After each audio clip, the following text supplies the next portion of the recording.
جی اگلا سوال ساتھی نے ایک ویڈیو بھیجی ہے جس میں علامہ شیخ محمد ناصر الدین البانی رحمۃ اللہ علیہ ان کی آواز میں یہ بتایا جا رہا ہے کہ لوگ جو ہے یعنی افراط و تفریط کا شکار ہیں آج کل. پہلے یعنی تقلید کے چنگل میں پسے ہوئے تھے, اس کے بعد آزاد رائے اگر اتنی قائم کر لی گئی ہے.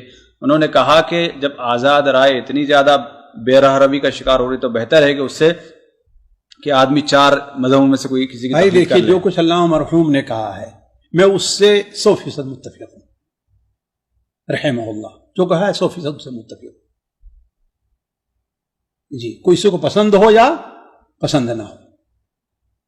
آج کل جو ہے ہر آدمی اردو پڑھ کر کے, اور صورتحال یہاں ہوتی ہے کہ علماء کے ساتھ بے ادبی اور ان کی بے عزتی کرنا شروع کر, ان کے اوپر آواز اٹھانا شروع کر دیتے ہیں. اس کا کیا مطلب جا رہا ہے شیخ؟ اس کا تو یہ مطلب جا رہا ہے کہ جو چار مذاہبوں صحیح ہیں, اس کا مطلب بھائی علامہ البانی نے کب کہا؟ مجبوری اس صورت میں کہا ہے کہ انسان کے پاس اگر تحقیق کرنے کی حدیثوں کو نہیں سمجھتا ہے, علماء کے اقوال کو نہیں سمجھتا ہے, عربی نہیں پڑھا ہوا ہے, بجائے اس کے کہ وہ اس طرف گمراہی میں جائے, ٹھیک ہے اسی کو قبول کر لے. جاہل کے لیے تو تقلید جائز ہے ہی, بلکہ واجب ہے اس کے اوپر, تو کیا حرج ہے؟ تو آپ کیا چاہتے ہیں کہ ہر آدمی اردو سے ایک حدیث پڑھ لیا اور جو ہے بس اجتہاد کرنا شروع کر دے؟ اجتہاد تو نہیں کرے گا, لیکن پھر کیا ہے بھائی؟ اتنا قرآن و سنت کے مطابق ہے وہ اس پر عمل کر لے گا. بھائی قرآن و سنت اگر اس کو جو ہے ہو سکتا ہے کہ صرف ایک کسی حدیث کو لیا ہے, لیکن اس کی تائید کرنے والی دوسری حدیثیں بھی ہیں جو اس کے مفہوم کو واضح کرتی ہیں.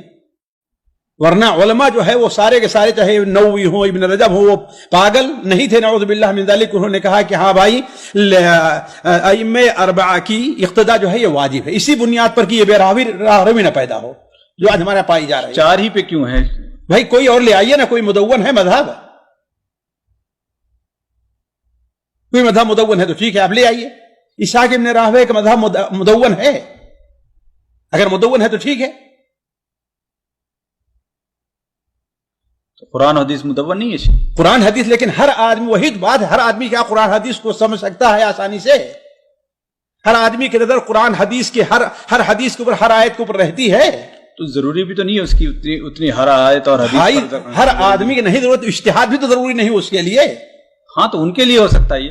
اللہ کے بندے, تو اور کس کی بات ہو رہی؟ وہی تو ہے جو یہی کہا علامہ مرحوم نے کہ جو آدمی اپنے طور پر اجتہاد نہیں کر سکتا, اس کے غلطی زیادہ ہوتی ہے, تو اس کے لیے کیا ہے, بجائے اس کے کس میں کرے اسی کے اوپر اڑا رہے. جی کم سے کم وہ اللہ کے نزدیک یہ بری ہوگا کہ ایک عالم جس کا شریعت کے اندر علماء کے نزدیک اعتبار تھا, ان کے کہے کے اوپر اس نے عمل کر لیا. یعنی عام آدمی کے لیے نہیں ہے یہ. عام آدمی جو جاہل ہے اسی کے لیے بات ہو رہی ہے. وہ کسی کی اقتداء اور تقلید ضرور کرے گا. وہ ہر آدمی ظاہر بات ہے نہ دلیل کو سمجھ سکتا ہے, اور ہر آدمی کے لیے نہ ضروری ہے کہ ہم اس کو دلیل سے مسئلہ بتائیں گے. بسا اوقات ایک مسئلہ ہوتا ہے اجتہادی ہوتا ہے, اس کی پہنچ اس کی سوچ سے بات اس کو سمجھانے لگی تو کیا ہے وہ بالکل الٹا اس کا مفہوم سمجھنا شروع کر دے گا.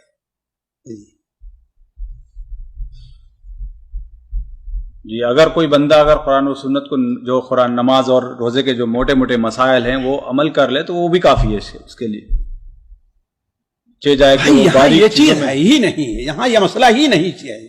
یہاں تو مسئلہ یہ ہے کہ جو آدمی قرآن اور حدیث سے صحیح طور پر مسئلے کا استنباط نہیں کر سکتا, یعنی وہ آدمی ایک حدیث اردو میں پڑھ کر کے یا دیکھ کر کے وہ اجتہاد نہ کرنا شروع کر دے, علماء پر نہیں ہے. وہ کیا ہے, ضروری ہے کہ علماء کا کہ یہ اصل مسئلہ ہے, اور اس سے کوئی مخالفت نہیں کرے گا.